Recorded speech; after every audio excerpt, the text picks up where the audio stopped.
Okay. Can you see the screen now? Yes. Okay, let's carry on now. We already late. Okay, I was saying, yes, the saying of Prophet Sallallahu, one of you definitely performs the deed of people of Jannah, and he gets closer to the Jannah, meaning so much that only a handspan of space, let's say, left between him and the Jannah, and the book overtakes him, and he starts acting the acts of people of hellfire, and he ends up. On the other, and the opposite example is true as well, as Prophet Sallallahu said it. So, okay, generally speaking, people in this regard are divided into 4 groups, meaning acting upon the deeds of people of Jannah and having good end. Other group people who performing the acts of people of hellfire and ending up into the hellfire having the same end. Okay, the norm is meaning the norm is this. Generally speaking, that is the case. A righteous person, generally speaking, end up having a khatima hasna. A wicked person or disbeliever, generally speaking, end up having a khatima sayya. That's the norm. And if a person, for example, practicing Islam in the majority part of his life, so it is very rare that Allah subhanahu wa ta'ala will cause him deviate from the right path, and meaning the last part of his life starts acting or performing the deeds of people of hellfire and ending up in the hellfire. That is a rare case. The normal case is this: a good person will be given tawfiq to continue and have a khatim hasna. An evil person or wicked person or disbeliever, generally speaking, he ends up having a khatim sayya, dying about kufr. However, in some cases, yes, as Prophet ﷺ said it, that one of you definitely perform the deeds of people of Jannah, and he gets very closer, but in last period, meaning in his last period of his life, he starts performing the deeds of hellfire. That can happen as well, but it is rare. It is rare. On the other hand, so see the mercy of Allah subhanahu wa ta'ala. On the other hand, those people who are misbehaving, or those people who are sinning in the majority part of the life, may make tawbah and come back to the Islam, come back to the right path, and start behaving and start repenting and doing good deeds and end up into Jannah. So this case is more than the previous one. Meaning a righteous person getting deviated is a rare case. On the other hand, a wicked person, a person who is wicked, meaning let's say Muslim, but still not practicing, but it is likely that he may make tawbah, meaning compared to the previous case, it is more likely that he may make tawbah and have good ending.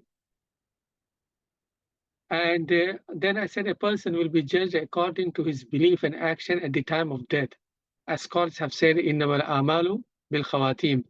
A person will be judged according to his belief and action at the time of death. Meaning, let's say if someone was bad, but in his last years or so, he started praying and repenting, then he will be judged according to the action that he used to perform before death or the time of death. Innamal a'malu bil khawatim.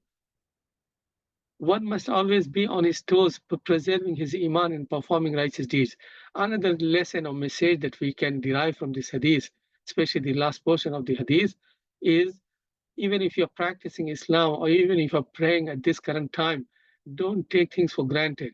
Don't think that definitely you are beheading or having a khatma hasan also.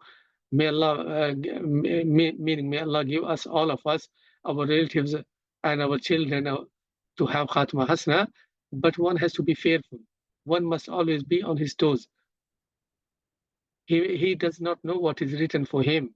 He does not know what Allah subhanahu wa ta'ala, which end is going to meet or have, is not, meaning he's unaware. So this hadith makes us feel makes us have this fear of Allah subhanahu wa ta'ala, and be on his, meaning one has to be on his toes, preserving his iman and performing righteous deeds. Okay, Sheikh Uthaymeen's explanation for this part of the hadith. Sheikh Uthaymeen rahimahullah has a different explanation for this part of the hadith, which says that a person definitely performs the deeds of people of Jannah.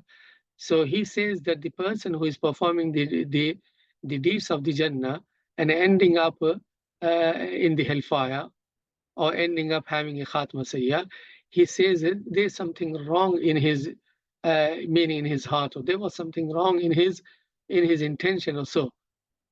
Otherwise, Allah subhanahu wa ta'ala is more generous for a person who is performing righteous deed to keep up him, meaning to keep him on the same path.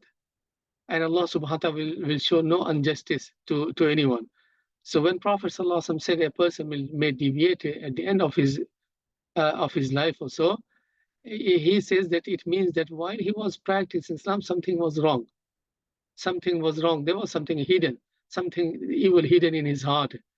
And where is the dalil for him? There's a famous hadith in which Prophet ﷺ said the same wording.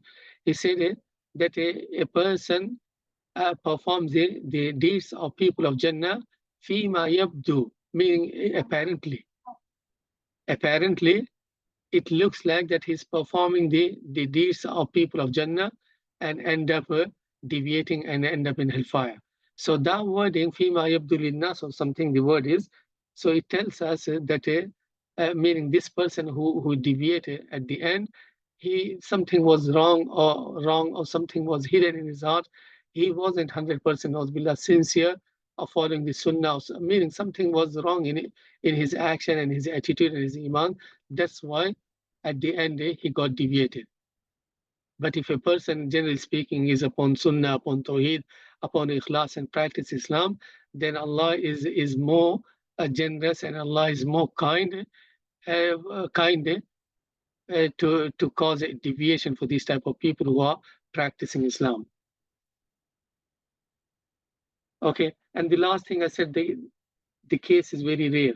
Meaning, generally speaking, a good person will have a good ending. A person who is practicing or involved in sins and performing the deeds of people of hellfire, generally speaking, he will have the same end. Okay, then I said one of you definitely perform the deed of people of hell, but at the end he may correct himself. I said this case may be common compared to the previous one. And this also shows the rahmah and generosity of Allah subhanahu wa ta'ala. Meaning bad people having good end is compared to the previous scenario is more common. It shows the mercy of Allah subhanahu wa ta'ala. Okay, then let's go back to some other issues, related fiqh issues regarding abortion. Meaning regarding abortion, there is a huge ikhtilaf when it is allowed and when it is not allowed.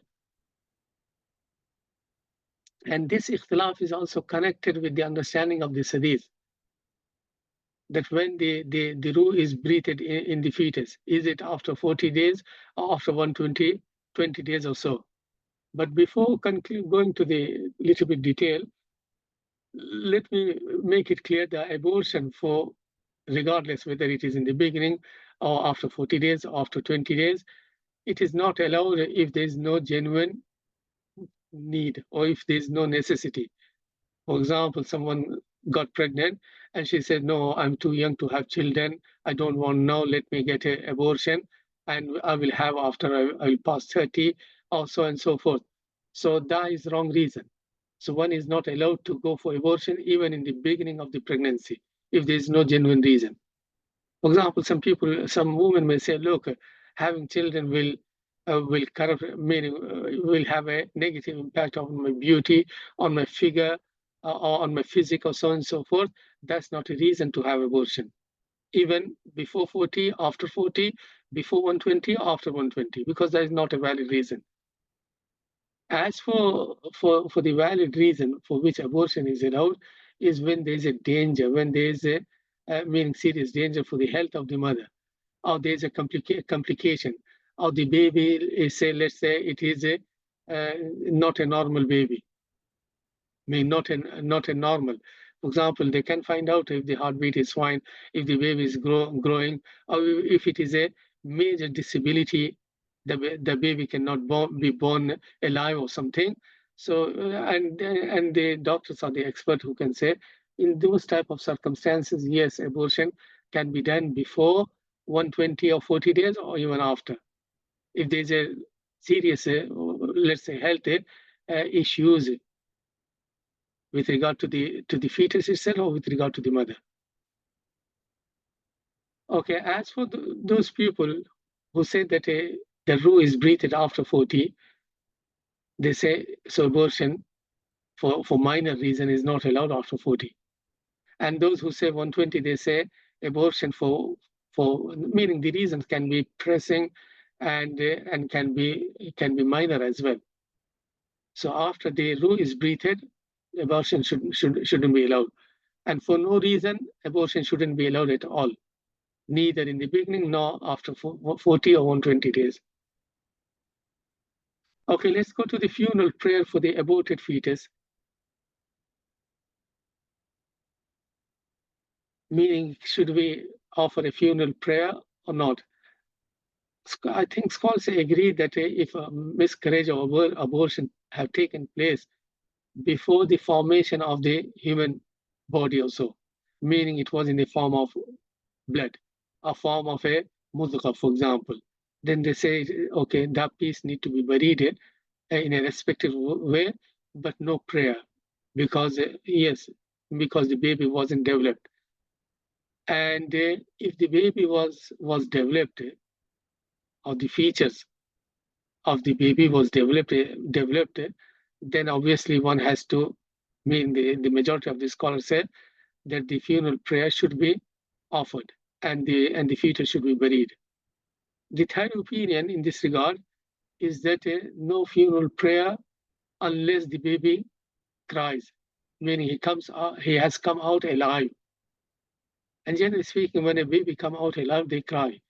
So they say if it was dead, like they say still baby also, and the baby hasn't cried, they say there shouldn't be any funeral prayer. But the correct opinion is the middle one.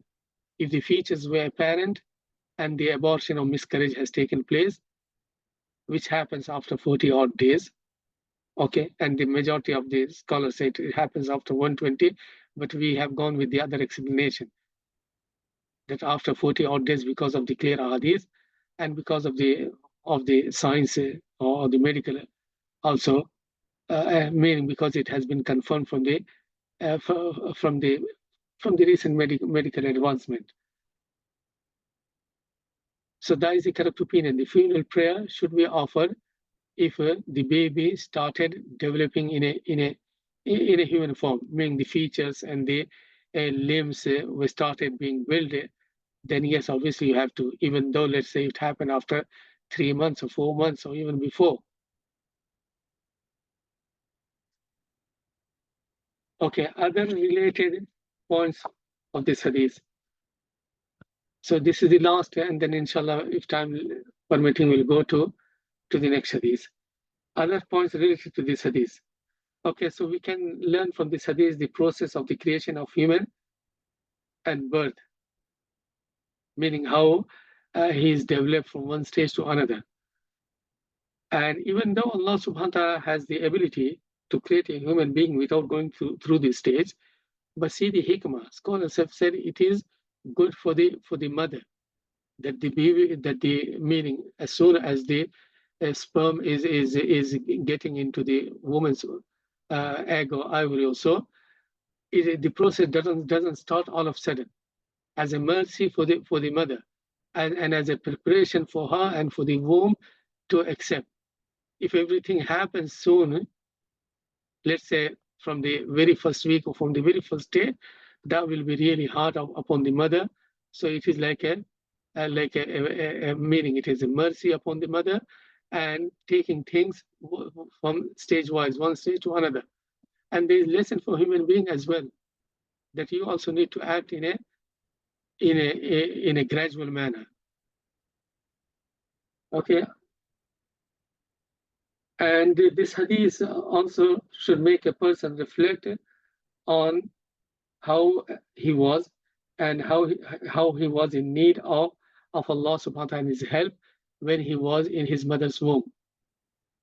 Who created him, who provided oxygen, how the heartbeat, meaning heartbeat was working, how the limbs were forming, everything, meaning the person or the fetus doesn't do anything, neither the mom has any ability to do anything therein. It is completely care from Allah subhanahu wa ta'ala and mercy of Allah subhanahu wa ta'ala. And there's a hadith in which Prophet sallallahu alaihi wasallam said, he took a little bit saliva from his mouth and put on the other, meaning on the palm of other hand, and he said, look, human being was this. The drop is meaning the male drop is somehow similar to the saliva. He said, look, human being was like this, pointing to the saliva. And after he has been created by Allah subhanahu wa ta'ala, and after he reaches to the maturity and adulthood, now he started being arrogant and started questioning about Allah, who is my creator, where is this and where is that, have you seen, Billah, and he starts showing arrogance. ألم يكن نطفة من مني يمنى ثم كان علقة فخلق فسوى فجعل منه الزوجين الذكر والأنثى. So one has to remember his beginning. And there's another famous incident or waqia that a person knows being a Muslim but arrogant. Okay, these two things shouldn't go together, but sadly you find that some people are Muslims, but Nauzubillah still have this arrogancy. So what happened? And another scholar, I forgot his name, he was walking, and because it was crowd also, so he stepped on his garment. And the person turned to him and he said, don't you know who am I? And the scholar said, I do know who are you. I do know who are you. You have been created. Your origin is from the despicable fluid. I mean, despicable fluid in the sense that everyone has the natural, dislike to it. If it's coming into contact with your clothes or your body, you don't like, you want to be removed straight away. He said, yes, you have been created from that fluid. And you will end up as a jifa, rotten body in the grave. So that you are bringing, that is your end. And in between, tahamilu qadira. In between, you carry, qadira means Nauzubillah, carry poo in your abdomen, in the lower part of your tummy and those areas. So he said, that is your beginning, that is your end, and in between you carry the qadira. And the man realized that, yes, it is not appropriate for a human being to be arrogant. It's only befitting to Allah subhanahu wa ta'ala. Okay, another point or ruling that we can draw this hadith, that this hadith is evidence that a person enters paradise or hell because of his deeds. Prophet ﷺ said, one of you perform the deeds of people of Jannah and then start performing the deeds of people of hellfire. So it tells us that these are the main source for a person to be taken to the Jannah, to the hellfire. And there's no contradiction between this hadith and the other hadith, which says that none of you will be taken to the paradise except by the mercy of Allah. So obviously, if the deeds are there, the mercy of Allah will come, and both will take the person to the Jannah. If there's no deed, no iman, no tawheed, no sunnah, then there won't be any mercy of Allah subhanahu wa ta'ala. So there's no contradiction. These two things come together, and the person will be granted the salvation. Okay, the belief in the qadr. The belief in the qadr. That is another main lesson of this hadith.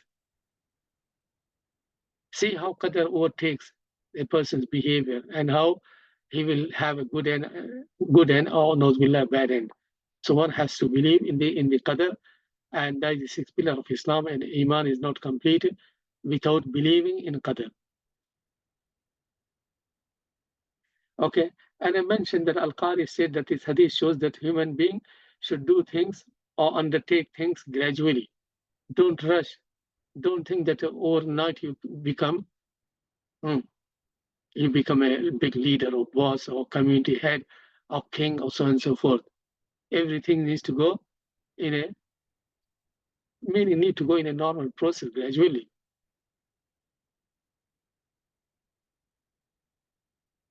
Okay. Another ruling or message of this hadith is that a person must not be fooled or deceived by his good deeds. If you're performing good deeds, okay, thank Allah subhanahu wa ta'ala, have mercy in him, but don't be fooled that your end also will be the same. You never know what might happen, and especially when a person becomes really too old and he loses his senses, becomes weaker. Subhanallah, if Allah's mercy is not there, meaning yes, the way you think, you take things, the way you behave when you are mature and when you are healthy is different when you get older. And it is Allah's mercy at the time that keeps a person upon Iman and upon Islam, upon Aqidah. So one must not be fooled or deceived by good deeds that he's performing in this time. He needs to be on his toes, as I mentioned earlier. Okay, on the other hand, if you see a person performing bad deeds, a Muslim performing deeds that takes a person to the hellfire, okay, don't lose the hope in him. As long as he's kicking, as long as he's alive, there is a hope that he may repent and come back to the right path and have a nice end, as the hadith tells us. And if you see a kafir as well, we mentioned this point in the Nawaqid al-Islam. When you see a kafir, a clear kafir, yes, obviously you need to label him or regard him as a kafir. But are we allowed to say that he is from the person of hell? No, we are not. We are not allowed to say that you are heading to the hellfire. Yes, you can say conditionally that if you die upon this act, if you die upon this kufr, that will be the abode. But you can't say that, look, you are a person of hell, because you don't know what happens to him. He may come to the Islam, he may repent and follow the path of the people that takes it, or that leads to the Jannah. Okay, so every Muslim should seek refuge in Allah from having an evil end. Be fearful of Allah and have mercy, have hope in Allah's mercy. Okay, provisions are also determined. How much a risk you will get, how much money you will get is decided. Okay, so there's meaning, it doesn't mean that you sit in the home and hope for the foods and money to be rained over you or dropped over your head also. No, you have to make efforts. You have to make effort, learn, study, and apply for the job, meaning face the what we say interviews and so on and so forth. Taking the means is also necessary, and most of us will do. And in the religious matters as well, even though Jannah and Jahannam is written, but you never know what is written. We are required to do action that takes us to the Jannah and refrain from the actions that leads to the hellfire.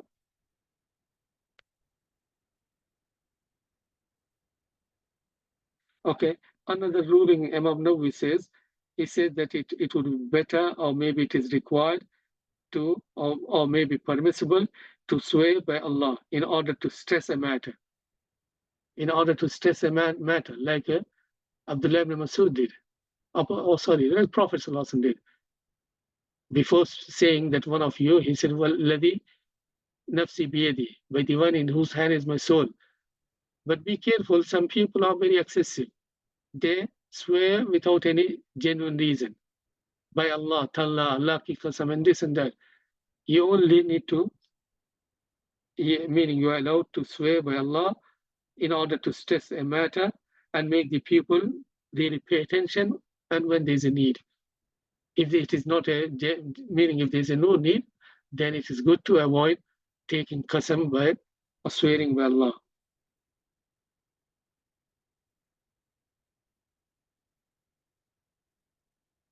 Okay, and what did we say when the soul is breathed? After 120 or 42 or so? Boys?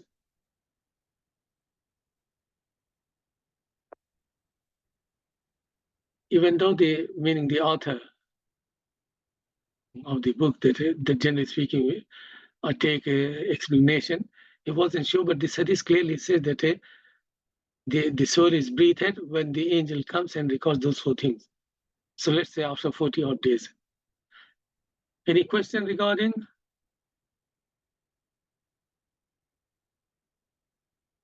No? So let's go for the next hadith. Right, there is a question on the chat. What does this? Yes, can What is some, the ruling? What is the ruling regarding one who has abortion with the reason of spiritual health, example of a jinn possession?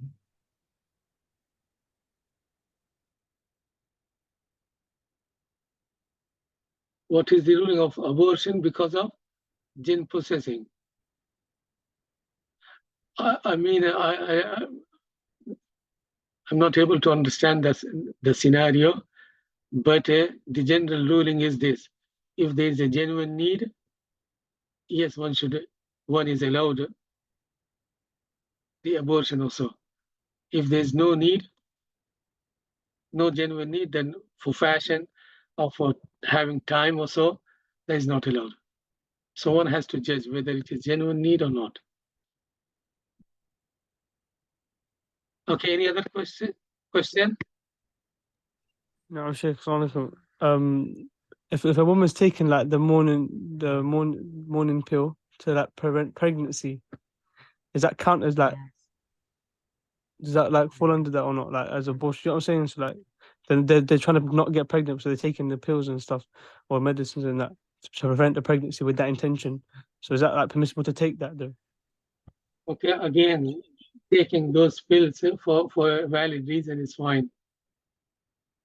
If there's no valid reason, for example, you want 5 years gap between one child and another, that's not valid reason. You can have 2 years, 3 years gap. But if there's a genuine reason that, for example, you can afford only 1-bedroom flat or something and you already got 2 kids, I mean, the reason need to be genuine. It's not just a fashion or something.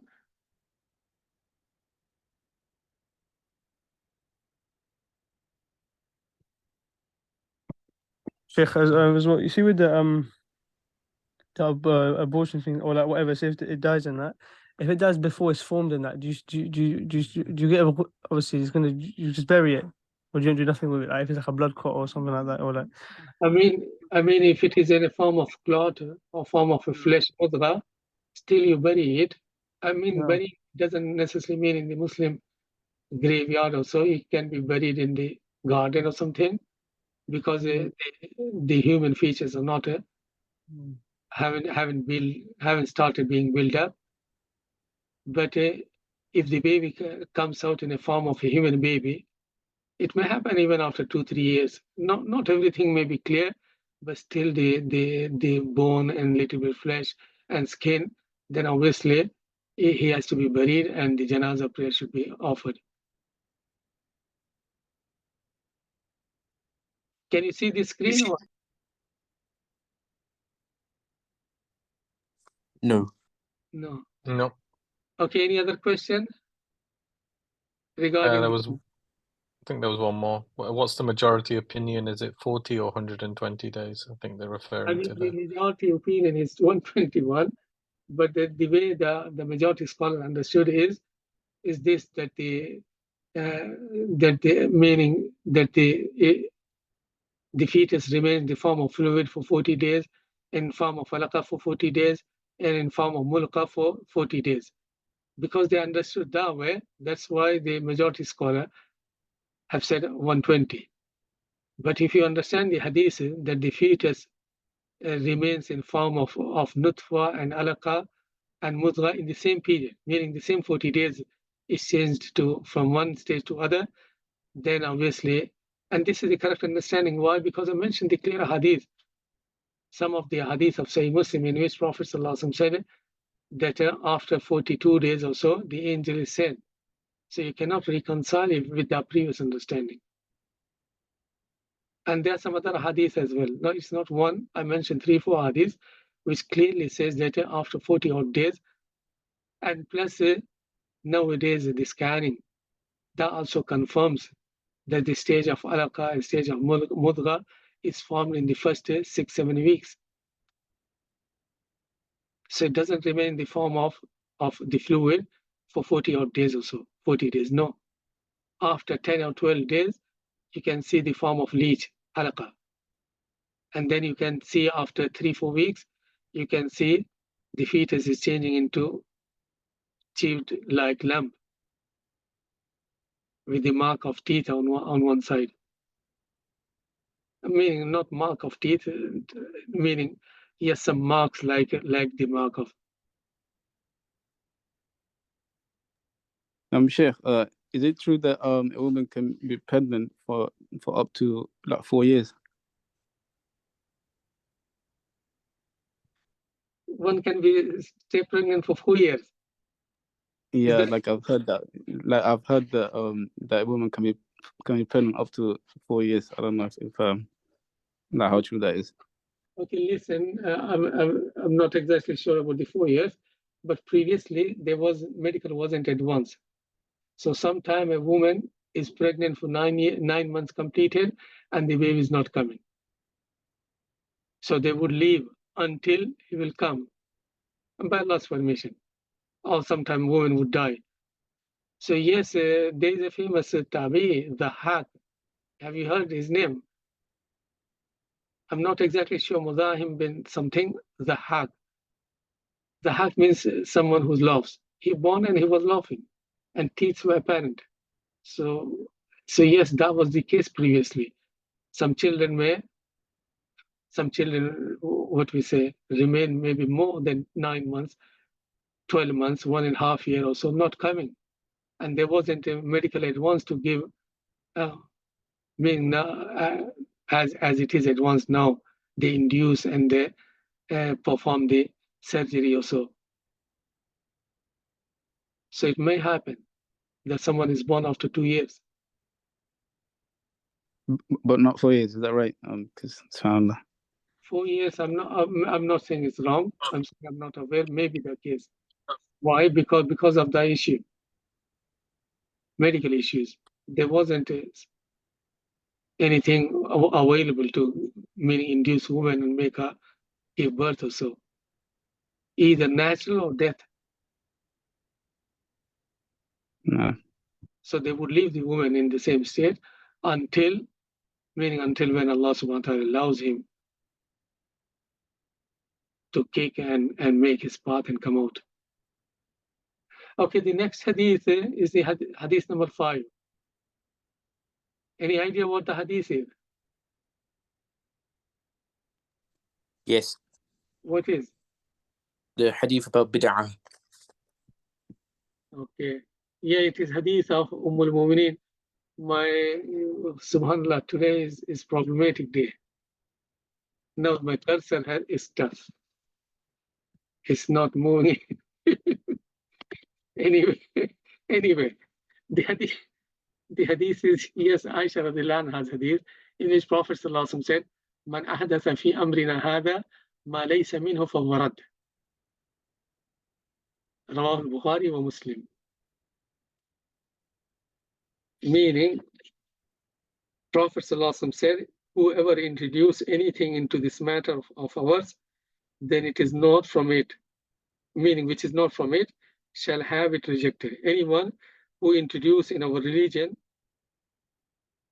meaning matter of ours in religion, that is not from it, shall have it rejected.